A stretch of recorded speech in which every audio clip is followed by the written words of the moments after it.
السلام علیکم ورحمۃ اللہ وبرکاتہ۔ آج ہم سورہ الانعام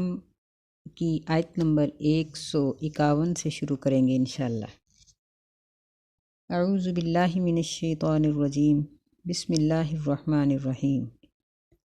قل تعالوا اتل ما حرم ربکم علیکم الا تشرکوا بہ شیئا وبالوالدین احسانا۔ کہہ دیجئے آؤ اتلو ما حرم ربکم علیکم، میں تمہیں پڑھ کر سناتا ہوں وہ چیزیں جو تمہارے رب نے تم پر حرام کی ہیں۔ اللہ تشرکوا بہ شیئا، یہ کہ تم اس کے ساتھ کسی چیز کو شریک نہ ٹھہراؤ۔ وبالوالدین احسانا، اور والدین کے ساتھ حسن سلوک کرو، نیک سلوک سے پیش آؤ۔ اس صورت میں اللہ تعالیٰ نے عقیدے کے لحاظ سے، خیالات کے لحاظ سے، کھانے پینے کے لحاظ سے، معاملات کے لحاظ سے حلال اور حرام چیزوں کی کافی تفصیل بیان فرمائی ہے۔ اور پچھلے رکوع میں بھی یہ بات اللہ نے ذکر کی کہ اللہ نے جو کچھ حرام اور حلال کیا ہے اس کے دلائل موجود ہیں، اور اللہ کی جو دلیل ہے وہ حجت البالغہ ہے، مکمل ہے، اس کو ٹھکرایا نہیں جا سکتا۔ تمہارے پاس بھی اگر کوئی دلیل ہے تو لے آؤ۔ اس رکوع میں اللہ تعالیٰ نے 10 چیزوں کا ذکر کیا، اور ان کو ذکر کرنے سے پہلے اپنے نبی صلی اللہ علیہ وسلم کو کہا کہ ان کو بلاؤ۔ قل تعالوا، ان سے کہہ دیجئے کہ آؤ، میں تمہیں پڑھ کے سناتا ہوں کہ تمہارے رب نے تم پر کیا حرام کیا ہے۔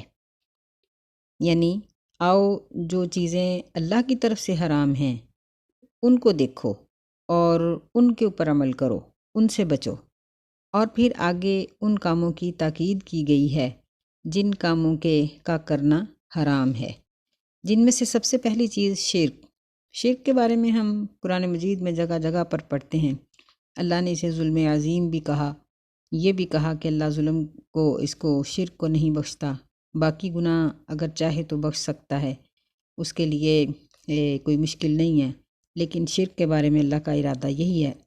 کہ وہ اس کو نہیں بخشے گا۔ اور شرک کے ساتھ ساتھ والدین کے ساتھ بدسلوکی کو بھی شامل کر دیا گیا،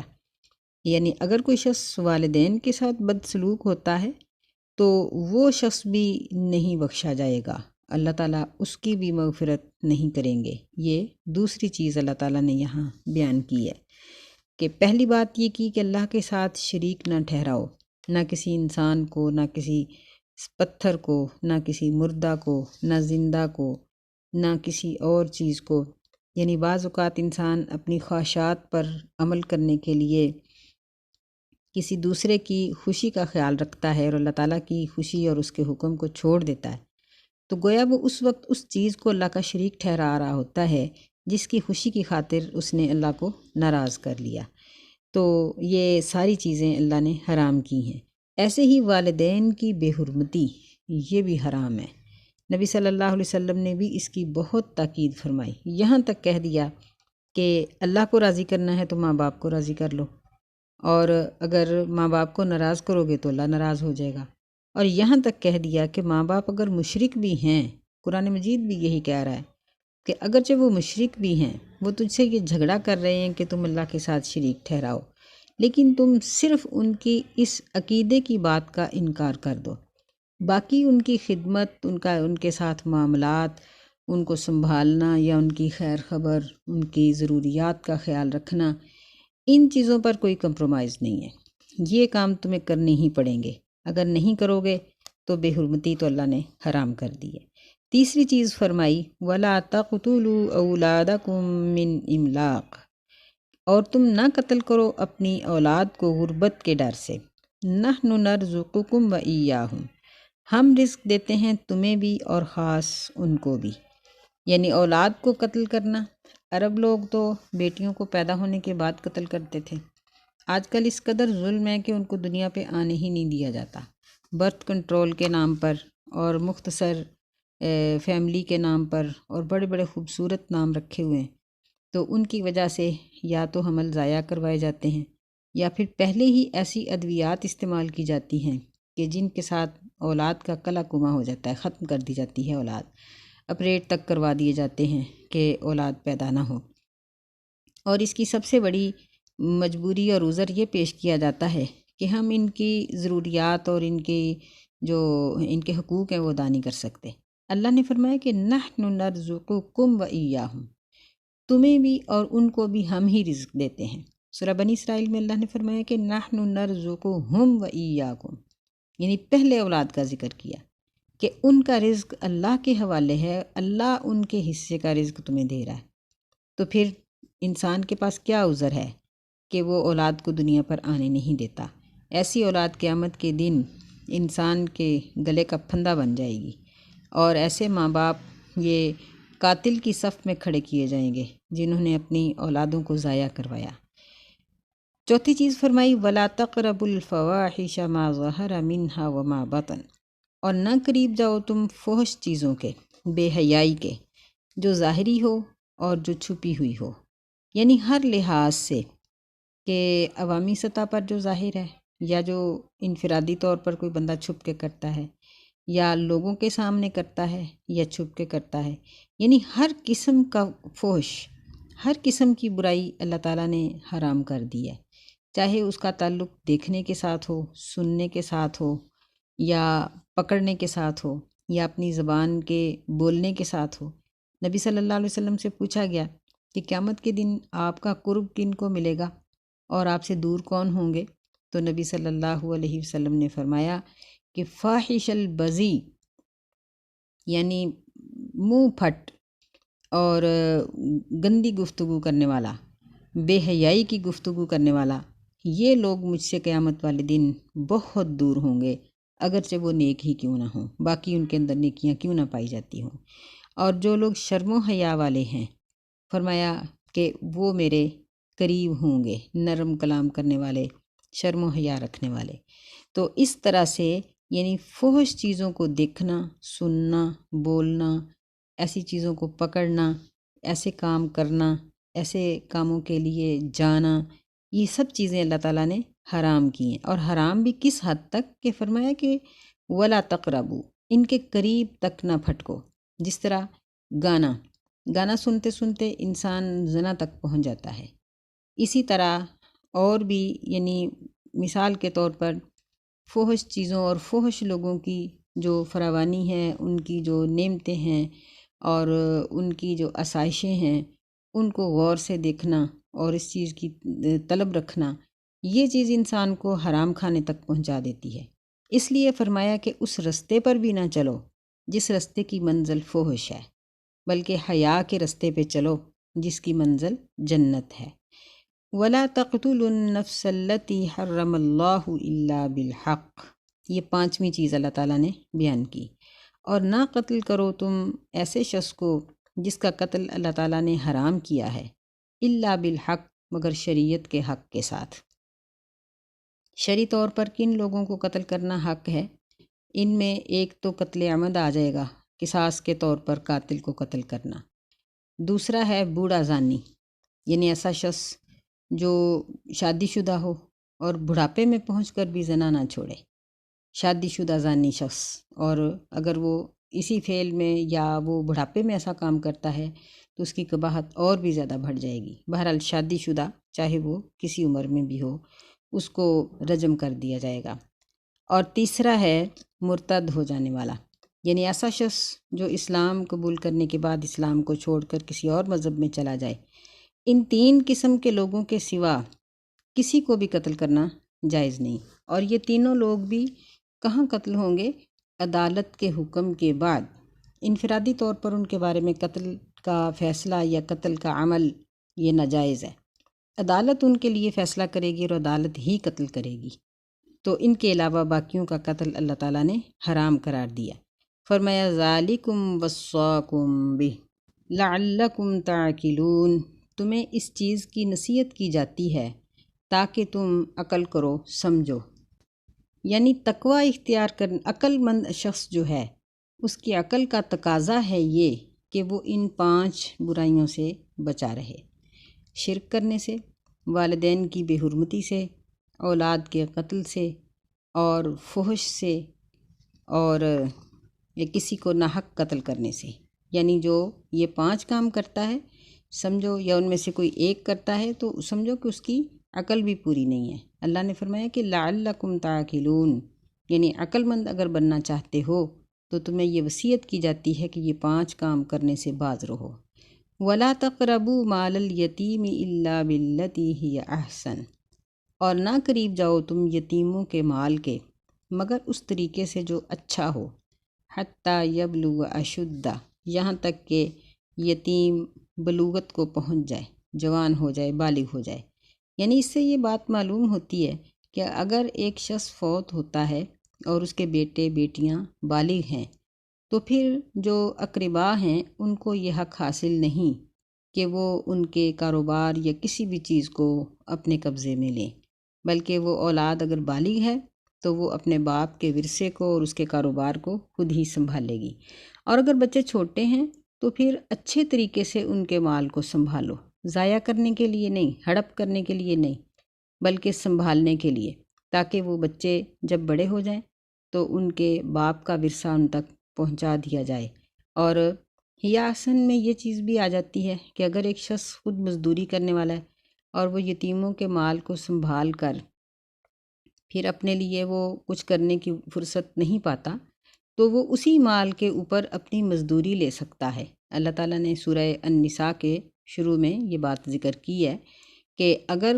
ایسا شخص جو یتیموں کے مال کی سنبھال کرتا ہے، کیونکہ بعض اوقات یہ لمبے چوڑے کام ہوتے ہیں،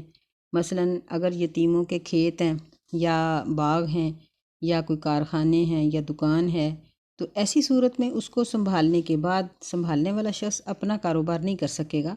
تو پھر وہ اس میں سے جائز قسم کی مزدوری لے لے۔ تو یہ چھٹی نصیحت ہے جو اللہ تعالیٰ نے ان آیات میں کی ہے کہ یتیموں کے مال کو احسن طریقے سے سنبھالو اور ان کو پریشان نہ کرو، بلکہ ان کو اچھا وعدہ دیتے رہو اور ان کو آزماتے رہو۔ جیسے ہی وہ جوانی کو پہنچیں اور یہ محسوس ہو کہ اب وہ اپنے کاروبار کو سنبھال سکتے ہیں تو فوراً گواہوں کی موجودگی میں ان کا مال ان کے حوالے کر دو۔ جتنا محنت جتنی کرو گے اللہ تعالیٰ سے اس کے اجر کی امید رکھو کہ نبی صلی اللہ علیہ وسلم نے یتیموں کے ساتھ احسان کرنے والے کو بہت اچھا وعدہ دیا ہے، فرمایا کہ وہ جنت میں میرے ساتھ ہوگا۔ اور ایسے ہی ظاہر بات ہے کہ اگر وہ بچے یتیم ہیں تو ان کی ماں بیوہ بھی ساتھ ہی ہوگی، تو بیوہ کے بارے میں فرمایا کہ جو شخص بیوہ عورتوں کے ساتھ نیک سلوک کرتا ہے، ان کے کام کاج کرتا ہے اور ان کے بوجھ کو اتار دیتا ہے، اپنے سر پہ اٹھا لیتا ہے، تو وہ دن رات کی عبادت سے بہتر ہے۔ 7ویں نمبر پر حکم دیا ہے وَأَوْفُوا الْكَيْلَ وَالْمِيزَانَ بِالْقِسْطِ، اور پورا کرو ناپ اور تول کو انصاف کے ساتھ۔ نبی صلی اللہ علیہ وسلم نے اپنے صحابہ کرام کو اسی چیز کی تلقین فرمائی، اور اوفو کا معنی یہی ہوتا ہے کچھ بڑھا کے دینا۔ نبی علیہ الصلاۃ والسلام کے زمانے مبارک میں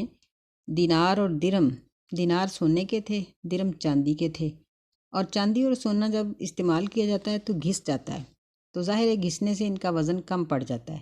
تو اس لیے اہل عرب درم و دینار کو تول کر دیا کرتے تھے۔ ہمارے یہاں تو یہ ہے نا کہ روپیہ مثلاً 100 کا نوٹ ہے، نیا ہے پرانا ہے، اس کی وقت اتنی ہی ہے کیونکہ یہ کاغذ ہے، لیکن اس زمانے میں سونے اور چاندی کے سکوں کی یہ بات نہیں تھی۔ تو نبی صلی اللہ علیہ وسلم نے بازار میں دیکھا کہ ایک صحابی وہ سکے تولنے کے کام پر مامور ہیں، تو آپ نے ان کو تلقین کی کہ ذرا تھوڑا یعنی جھکتا ہوا تولو۔ تو جب سونے اور چاندی کو جھکتا ہوا تولنے کا حکم دیا گیا ہے تو باقی چیزوں کو تو بالاولیٰ جھکتا ہوا تولنا چاہیے۔ اللہ تعالیٰ نے قرآن مجید میں فرمایا کہ ویل للمطففین، کہ یعنی وہ لوگ جو چیزوں کے لینے دینے میں کمی بیشی کرتے ہیں، یعنی ایسے لوگ جو لیتے وقت پورا حق لیتے ہیں اور دیتے وقت پورا نہیں دیتے، بلکہ تھوڑا دیتے ہیں اور لیتے ہوئے پورا لیتے ہیں۔ فرمایا کہ ان کے لیے ویل، ہلاکت ہے یا جہنم کا ایک طبقہ ہے۔ تو یہاں یہ نصیحت کی گئی کہ بالقسط، انصاف کے ساتھ تولو۔ سیدنا شعیب علیہ السلام کی قوم جو تھی، ان کے اندر جہاں باقی برائیاں پائی جاتی تھیں ان میں سے ایک برائی یہ بھی تھی کہ وہ لوگ ناپ اور تول میں کمی کرتے تھے، جس کی وجہ سے ان کے اوپر بہت سخت قسم کا عذاب آیا اور وہ لوگ ملیا میٹ ہو گئے۔ 8ویں نمبر پر فرمایا، اچھا یہاں یہ حکم ساتھ ہی دیا کہ لا نکلف نفسا الا وسعها، ہم نہیں تکلیف دیتے کسی بھی شخص کو مگر اس کی وسعت کے مطابق۔ یعنی یہ سب کام جن کا اوپر ذکر ہو چکا ہے کہ یتیموں کے مال کو اچھے طریقے سے سنبھالنا، ناپ تول کو پورا کرنا، یہ انسان کی وسعت میں ہے، انسان یہ کام کر سکتا ہے، یہ کوئی ایسی مشقت نہیں ہے کہ جو ہماری طاقت سے باہر ہو، بلکہ ہم یہ کام کر سکتے ہیں۔ تو اس لیے ہمیں یہ حکم دیا گیا ہے کہ ہم ضرور اس طرح کر کے، یعنی یتیموں کے ساتھ حسن سلوک اور وزن کو، ناپ تول کو انصاف کے ساتھ کر کے ہم اللہ تعالیٰ کی رحمت کے حقدار ہو جائیں۔ فرمایا کہ لا نکلف نفسا الا وسعها، ہم نہیں تکلیف دیتے کسی بھی شخص کو مگر اس کی طاقت کے مطابق۔ آگے فرمایا کہ وَإِذَا قُلْتُمْ فَعْدِلُوا، اور جب تم بات کرو تو عدل کی کرو، انصاف کی بات کرو۔ یہ 8واں حکم اللہ تعالیٰ نے دیا کہ جب تم بات کرو فَعْدِلُوا، تو عدل کی کرو، وَلَوْ كَانَ ذَا قُرْبَى، اگرچہ وہ قرابت دار ہی ہو۔ یعنی اس کے بارے میں بھی قرآن مجید کی دیگر آیات میں تلقین کر دی گئی ہے کہ عدل اور انصاف کا دامن نہ چھوڑو۔ اسلام کا جو امتیازی سلوک ہے سب کے ساتھ وہ یہی ہے کہ اسلام نے ہمیشہ عدل کیا، چاہے عدل کرتے ہوئے فیصلہ کسی مسلمان کے حق میں آیا یا کسی یہودی کے حق میں آیا۔ نبی علیہ الصلوۃ والسلام کے زمانے میں اور بعد کے جو ادوار تھے ان میں بہت سے واقعات اس طرح کے مشہور ہیں کہ جب قاضی فیصلہ کرتے تھے تو بعض اوقات مسلمان کے خلاف فیصلہ ہو جاتا تھا اور غیر مسلم کے حق میں فیصلہ چلا جاتا تھا، لیکن قاضی اس بات سے بالکل نہیں جھجکتے تھے، کیونکہ جب عدل کیا ہے، انصاف کیا ہے، تو پھر اس میں کوئی حرج کی بات نہیں ہے، جس کا بھی حق بنتا ہے اس کو مل جانا چاہیے۔ فرمایا وَلَوْ كَانَ ذَا قُرْبَى، یعنی اگرچہ قرابت دار کے ہی خلاف ہو تو پھر بھی عدل کرنے سے، انصاف کرنے سے ہچکچاؤ نہیں۔ 9ویں نمبر پر فرمایا کہ وَبِعَهْدِ اللَّهِ أَوْفُوا، اللہ کے عہد کو پورا کرو، ذَلِكُمْ وَصَّاكُمْ بِهِ لَعَلَّكُمْ تَذَكَّرُونَ،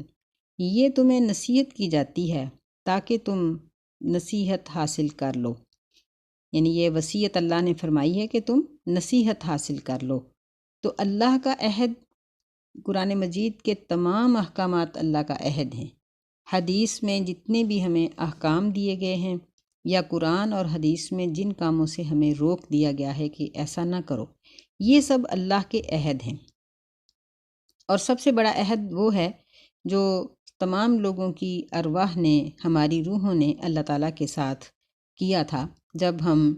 عالم ارواح میں تھے، اور اللہ تعالیٰ نے سب لوگوں سے یہ بات پوچھی تھی کہ الستُ بربکم، کیا میں تمہارا رب نہیں ہوں؟